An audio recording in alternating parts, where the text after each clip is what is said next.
RTV app వార్తల్ని క్షణాల్లో చదివే అవకాశం ఉంటుంది. ఒక న్యూస్ పేపర్, ఒక టెలివిజన్ ఛానల్ మీ చేతుల్లో ఎప్పుడూ ఉంటాయి.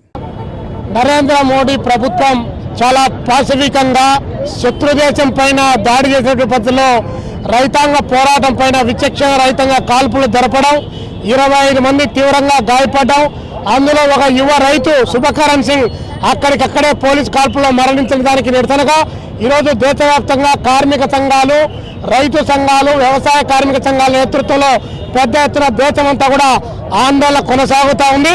అదే సందర్భంలోనే ఈరోజు అబుదాబిలో WTO సమావేశం, వరల్డ్ ట్రేడ్ ఆర్గనైజేషన్ సమావేశం కూడా అక్కడ జరుగుతున్న నేపథ్యంలో వరల్డ్ ట్రేడ్ ఆర్గనైజేషన్ సమావేశాన్ని భారతదేశం బహిష్కరించాలని చెప్పి పిలుపునిస్తూ కూడా ఈరోజు ఈ కార్యక్రమం కొనసాగుతూ ఉంది. కడపలో జరుగుతున్నటువంటి ఈ పెద్ద ర్యాలీలో ఎడ్ల బండ్లు, ట్రాక్టర్లతో కార్మిక వర్గం, రైతాంగం, వ్యవసాయ కార్మికులు పెద్ద ఎత్తున పాల్గొని ఈ దేశ ప్రభుత్వానికి విజ్ఞప్తి చేస్తూ ఉన్నారు. మీరు నరేంద్ర మోడీనా, మాయల పక్కీరా, లేదా మాటల మరాఠీనా మీరు అని చెప్పేసి ఈ సందర్భంగా నరేంద్ర మోడీ గారిని అడుగుతున్నాం.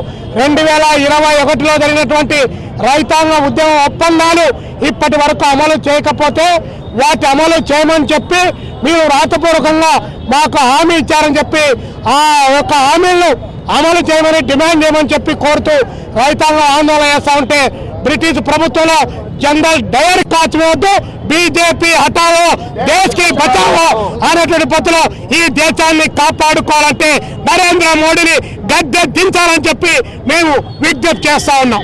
మరిన్ని వీడియోస్ కోసం ఛానల్ ని సబ్స్క్రైబ్ చేయండి. లేటెస్ట్ అప్డేట్స్ కోసం వాట్సాప్ ఛానల్ ని ఫాలో చేయండి.